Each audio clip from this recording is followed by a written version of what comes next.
ಆಸ್ತಿ ಇಲ್ದವ್ರ ಹತ್ರ ಏನು ಮಾಡ್ತಾರೆ? ಅವ್ರಿಗೆ ಸಾಕೋ ಕೆಪಾಸಿಟಿ ಇರಲ್ಲ ಪಾಪ. ತಾಯಿ ತಂದೆ ಏನಿದ್ರು ಒಂದು ಏಜ್ ಬರೋವರೆಗೂ ಅಷ್ಟೇ. ತಾಯಿ ತಂದೆ ಆಮೇಲೆ ತಾಯಿ ತಂದೆ ಯಾರಿಗೂ ಬೇಡ. ಹೆಣ್ಣಾಗಲಿ ಅದು ಗಂಡಾಗಲಿ ಹೋಯ್ತು ಸಂಬಂಧಗಳು. ಇನ್ನೊಂದು 15-20 ವರ್ಷ ಹೋದರೆ ಯಾವ ಸಂಬಂಧಗಳು ಉಳಿಯಲ್ಲ, ಏನೂ ಇಲ್ಲ. ಸರ್ ಇವಾಗ ತಂದೆ ತಾಯಂದಿರಿಗೆ ವಯಸ್ಸಾಗಿದೆ ಅನ್ನೋ ಒಂದು ಕಾರಣಕ್ಕೆ ಅಂಥವ್ರನ್ನ ಹಾಸ್ಪಿಟ್ಲಲ್ಲಿ ಎಲ್ಲೋ ಒಂದ್ ಕಡೆ ಬಿಟ್ಟು ಹೋಗ್ತಾ ಇದ್ದಾರೆ. ನೀವು ಕೂಡ ಸಾಕಷ್ಟು ಕಡೆ ಈ ತರ ಪ್ರಕರಣಗಳ ನೋಡ್ತಾ ಇದ್ದೀರಾ. ಬಟ್ ಇವಾಗ ಗೌರ್ಮೆಂಟ್ ರೂಲ್ಸ್ ಯಾವ ತರ ಮಾಡ್ತಿದ್ರೆ ಆ ತರ ಬಿಟ್ಟು ಹೋಗೋರ್ಗೆ ಆಸ್ತಿನ ರಿಟರ್ನ್ ತಗೊಳ್ತೀವಿ ಅಂತ ಹೇಳ್ತಾ ಇದ್ದಾರೆ. ಸೊ ಇದ್ರ ಬಗ್ಗೆ ನಿಮ್ಗೆ ಏನ್ ಅನ್ಸುತ್ತೆ? ಆಸ್ತಿ ಇರೋರ ಹತ್ರ ತೊಗೊಳ್ಳಿ ಬಿಡಿ. ಆಸ್ತಿ ಇಲ್ಲದೆ ಇರೋರ ಹತ್ರ ಏನು ಮಾಡ್ತಾರೆ? ಅವ್ರಿಗೆ ಸಾಕೋ ಕೆಪಾಸಿಟಿ ಇರಲ್ಲ ಪಾಪ.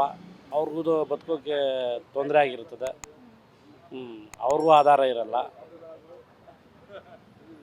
ಆಸ್ತಿ ಇರೋರ ಹತ್ರ ಗೌರ್ಮೆಂಟ್ ತಗೊಳ್ಳೇಬೇಕು. ಆ ಕಾನೂನು ತಂದರೆ ಒಳ್ಳೆಯದು. ಇವಾಗ ಸಾಕಷ್ಟು ಜನನ ಬಿಟ್ಟು ಹೋಗ್ತಿದ್ದಾರೆ ಆ ಥರ. ಸೊ ಏನ್ ಅನ್ಸುತ್ತೆ ಸರ್ ನಿಮ್ಗೆ ಇದನ್ನೆಲ್ಲ ನೋಡಿದ್ರೆ? ಇದನ್ನೆಲ್ಲ ನೋಡಿದ್ರೆ ಇವತ್ತಿನ ಜನ್ರೇಷನಲ್ಲಿ ಇವತ್ತು ತಾಯಿ ತಂದೆ ಏನಿದ್ರು ಒಂದು ಏಜ್ ಬರೋವರೆಗೂ ಅಷ್ಟೇ. ತಾಯಿ ತಂದೆ ಆಮೇಲೆ ತಾಯಿ ತಂದೆ ಯಾರಿಗೂ ಬೇಡ. ಹೆಣ್ಣಾಗಲಿ ಅದು ಗಂಡಾಗಲಿ. ಸರಿ, ನೀವು ನೋಡಿ ಸಾಕಷ್ಟು ವೃದ್ಧಾಶ್ರಮಗಳು ನೀವು ಕೂಡ ನೋಡ್ತೀವಿ. ಅಂದರೆ ಗೌರ್ಮೆಂಟದ್ದು ಕೂಡ ಇದೆ ವೃದ್ಧಾಶ್ರಮಗಳು. ಇವಾಗ ಇನ್ನೂ ಸಪ್ರೇಟು ಅಂದರೆ ತಿಂಗಳಿಗೆ ಇಷ್ಟು ಪೇ ಮಾಡಿದ್ರೆ ಉಳಿಸ್ಕೊಳ್ತೀವಿ ಅನ್ನೋ ವೃದ್ಧಾಶ್ರಮಗಳು ಕೂಡ ಇವಾಗ ಕ್ರಿಯೇಟ್ ಆಗಿದ್ದಾವೆ, ಆಲ್ರೆಡಿ ಇದ್ದಾವೆ. ಸೊ ಇದ್ರ ಬಗ್ಗೆ ನಿಮ್ಮ ಒಪಿನಿಯನ್ ಏನು ಸರ್? ಅದನ್ನ ನೋಡಬೇಕಾಗುತ್ತೆ. ಅದು ಯಾವ ರೀತಿ ಇದು ಮಾಡ್ಕೊಂಡಿರ್ತಾರೆ ಅದನ್ನ ನೋಡಿಕೊಂಡು ಅದು ಒಳ್ಳೆ ಕೆಲಸನೇ ಮಾಡಿದರೆ ಅದು ಒಳ್ಳೆ ಕೆಲಸನೇ. ಗೌರ್ಮೆಂಟ್ ಇವಾಗ ರೂಲ್ಸ್ ಮಾಡಿದೆ ಅಲ್ವಾ, ಆಸ್ತಿ ರಿಟರ್ನ್ ತಗೊಳ್ತೀವಿ ಅಂತ ರೂಲ್ಸ್ ಮಾಡ್ತೀವಿ ಅಂತ ಹೇಳಿದ್ದಾರೆ. ಸೊ ಇದ್ರ ಬಗ್ಗೆ ಏನು ಅನ್ಸುತ್ತೆ ಸರ್? ಈ ರೂಲ್ಸ್ ಸರಿ ಅಂತ ಅನ್ಸುತ್ತಾ?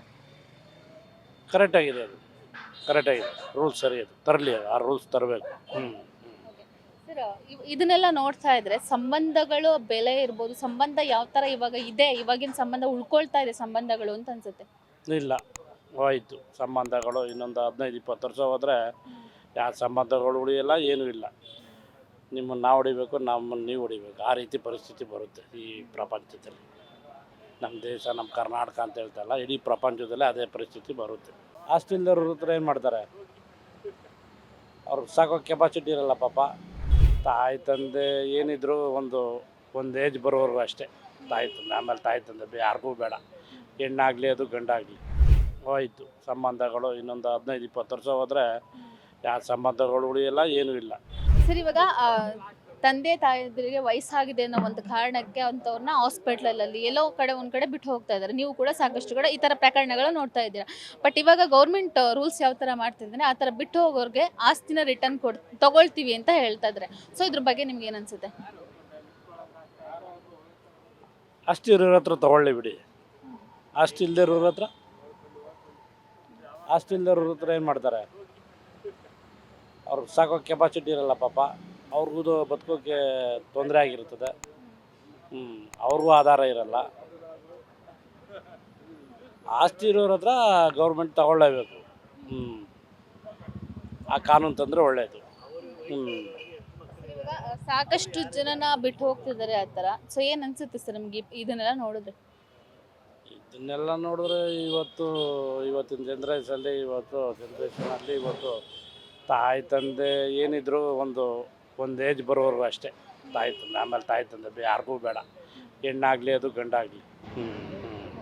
ಸರಿ, ನೀವು ನೋಡಿ ಸಾಕಷ್ಟು ವೃದ್ಧಾಶ್ರಮಗಳು ನೀವು ಕೂಡ ನೋಡ್ತೀವಿ. ಅಂದರೆ ಗೌರ್ಮೆಂಟದ್ದು ಕೂಡ ಇದೆ ವೃದ್ಧಾಶ್ರಮಗಳು. ಇವಾಗ ಇನ್ನೂ ಸಪ್ರೇಟು ಅಂದರೆ ತಿಂಗಳಿಗೆ ಇಷ್ಟು ಪೇ ಮಾಡಿದ್ರೆ ಉಳಿಸ್ಕೊಳ್ತೀವಿ ಅನ್ನೋ ವೃದ್ಧಾಶ್ರಮಗಳು ಕೂಡ ಇವಾಗ ಕ್ರಿಯೇಟ್ ಆಗಿದ್ದಾವೆ, ಆಲ್ರೆಡಿ ಇದ್ದಾವೆ. ಸೊ ಇದ್ರ ಬಗ್ಗೆ ನಿಮ್ಮ ಒಪಿನಿಯನ್ ಏನು ಸರ್? ಅದನ್ನ ನೋಡಬೇಕಾಗುತ್ತೆ. ಅದು ಯಾವ ರೀತಿ ಇದು ಮಾಡ್ಕೊಂಡಿರ್ತಾರೆ ಅದನ್ನ ನೋಡಿಕೊಂಡು ಅದು ಒಳ್ಳೆ ಕೆಲಸನೇ ಮಾಡಿದರೆ ಅದು ಒಳ್ಳೆ ಕೆಲಸನೇ.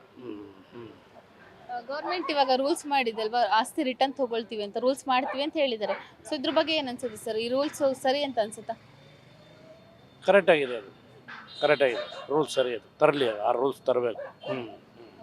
ಸರ್ ಇದನ್ನೆಲ್ಲ ನೋಡ್ತಾ ಇದ್ರೆ ಸಂಬಂಧಗಳು ಬೆಲೆ ಇರ್ಬೋದು, ಸಂಬಂಧ ಯಾವ ಥರ ಇವಾಗ ಇದೆ, ಇವಾಗಿನ ಸಂಬಂಧ ಉಳ್ಕೊಳ್ತಾ ಇದೆ ಸಂಬಂಧಗಳು ಅಂತ ಅನ್ಸುತ್ತೆ? ಇಲ್ಲ, ಹೋಯ್ತು ಸಂಬಂಧಗಳು. ಇನ್ನೊಂದು 15-20 ವರ್ಷ ಹೋದರೆ ಯಾವ ಸಂಬಂಧಗಳು ಉಳಿಯಲ್ಲ, ಏನೂ ಇಲ್ಲ. ನಿಮ್ಮನ್ನು ನಾವು ಹೊಡಿಬೇಕು, ನಮ್ಮನ್ನು ನೀವು ಹೊಡಿಬೇಕು, ಆ ರೀತಿ ಪರಿಸ್ಥಿತಿ ಬರುತ್ತೆ ಈ ಪ್ರಪಂಚದಲ್ಲಿ. ನಮ್ಮ ದೇಶ, ನಮ್ಮ ಕರ್ನಾಟಕ ಅಂತ ಹೇಳ್ತಲ್ಲ, ಇಡೀ ಪ್ರಪಂಚದಲ್ಲೇ ಅದೇ ಪರಿಸ್ಥಿತಿ ಬರುತ್ತೆ. Beat plus Karnataka.